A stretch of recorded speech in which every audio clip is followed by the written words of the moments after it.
kerabu buah emplam apa-apaan ya.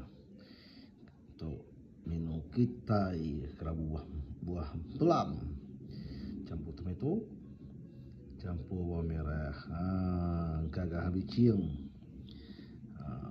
Itulah menu kita guys. Kerabu buah emplam.